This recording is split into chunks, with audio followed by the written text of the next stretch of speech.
आज आपण ओल्या नारळापासून अशी बर्फी बनवणार आहोत घरच्या घरी। हाय फ्रेंड्स, संगीताज किचन वाईट्स मध्ये तुमचं मनपूर्वक स्वागत। आज आपण खोबऱ्याची बर्फी करणार आहोत। ओल्या नारळापासून हे बघा खिसून मस्त ठेवलेला आहे मी 2 वाट्या नारळ।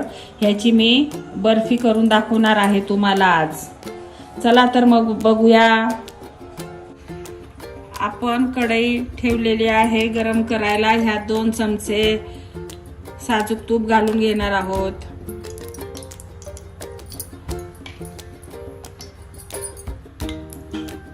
यामध्ये थोडे ड्राय फ्रूट्स आपण शॅलो फ्राय करून घेणार आहोत।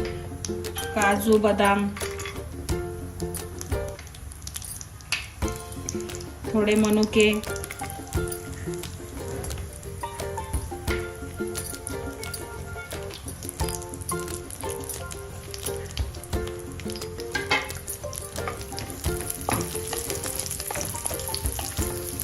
थोडे बदामी कलर आला की आपण काढून घेऊया।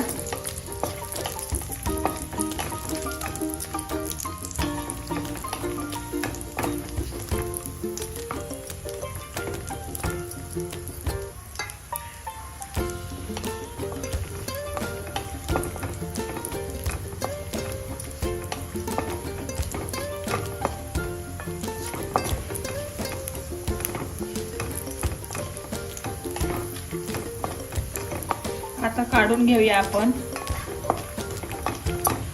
गॅस बारीक करून घ्यायचा।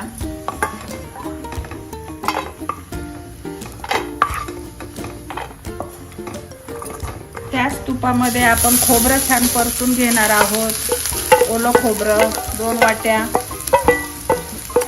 मोठ्या 2 वाट्या।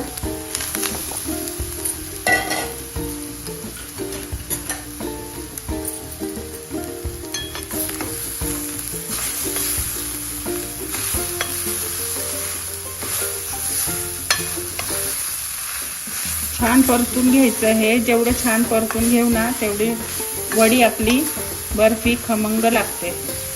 ते पूर्ण जे खोबऱ्याचं जे पाणी आहे ते पूर्ण ड्राय व्हायला पाहिजे आणि खोबऱ्याचा कलर चेंज झाला पाहिजे। असं परतून घेऊया आपण। गॅस पूर्ण फास्ट नाही करायचा, लो टू मीडियम गॅसवरच परतून घ्यायचं आहे आपल्याला। करपू द्यायचं नाही।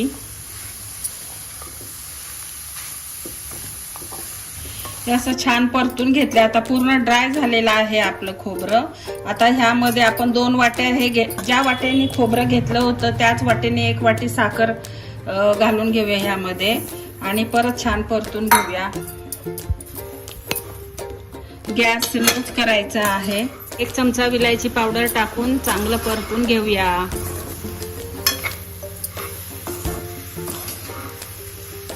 आपल्याला साखर पूर्ण या खोबऱ्यामध्ये मेल्ट करून घ्यायची आहे। पूर्ण साखर विरघळली पाहिजे। असं छान परतून घेऊया आपण। श्रावणातली पहिली रेसिपी गोडापासून सुरुवात आणि ही उपवासाला पण चालणारी बर्फी आहे। यामध्ये फक्त आपण खोबरं, साखर, तूप, ड्रायफ्रूट्स, विलायची पावडर एवढं साहित्य लागतं ह्याला, त्या बर्फीला। त्याच्यामुळे उपवासाला पण चालते ही बर्फी आणि इतर वेळेसही खाऊ शकतात, तसं काही नाही। खूप सुंदर बर्फी होती, टेस्ट अगदी छान येते या बर्फीला।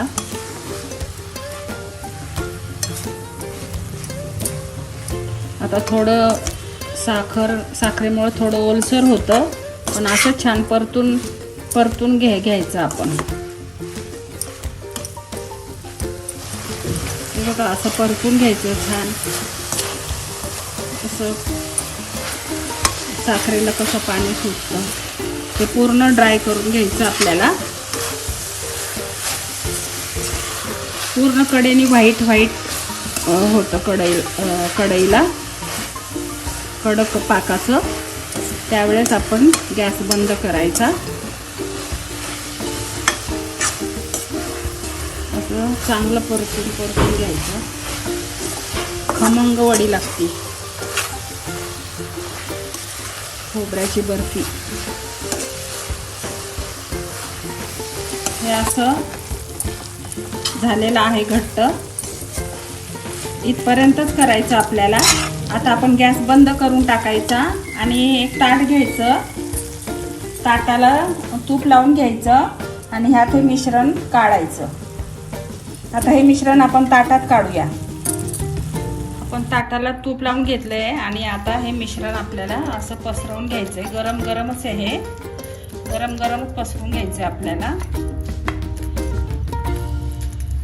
ते गार झाल्यावर चांगले कडक वड्या पडणार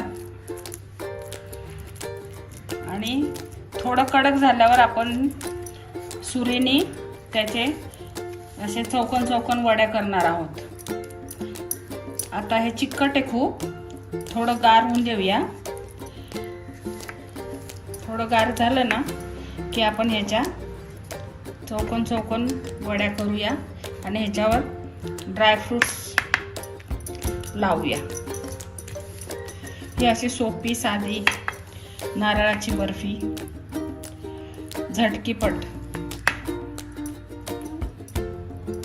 आपली बर्फी तयार झालेली आहे ओल्या नारळापासून बनवलेली. बघा तुम्ही किती छान सुंदर झालेली आहे आपली बर्फी.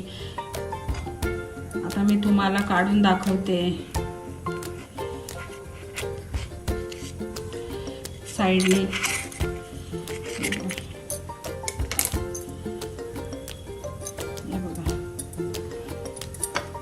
चौकोन चौकोन पीसेस. ही अशी सुंदर खाली तूप लावलेलं होतं आपण ताटाला. अशा सुंदर चौकोन चौकोन छान बर्फी तयार होती आणि टेस्टी पण इतकी छान. तुम्ही खाऊन बघा, करून बघा, तुम्हाला खूप आवडेल. आता आपण एका ताटात काढून घेऊया. ही आपली बर्फी तयार झाली आहे. तुम्ही बघू शकताय. बघा किती छान बर्फी झालेली आहे, सुंदर आणि इतकी टेस्टी झालेली आहे. आणि ह्यामध्ये जास्त साहित्यही नाही लागत. खोबरं घातलेलं आहे आपण, साखर, विलायची पावडर, ड्रायफ्रूट्स आणि ह्याच्यामध्ये इतकी सुंदर तयार होती ही आपली घरच्या घरी. उपवासाला पण चालणारी आणि इतर वेळेस सुद्धा आपण खाऊ शकतो. अशी मुलांनाही आवडेल, मोठ्यांनाही आवडेल अशी घरच्या घरी अगदी टेस्टी बर्फी तयार झाली आहे. तुम्हाला आवडली का? आवडली असल्यास संगीताज किचन वाईब्सला सबस्क्राईब करा, लाईक करा, कमेंटमध्ये सांगा तुम्हाला आवडली का. थँक्यू.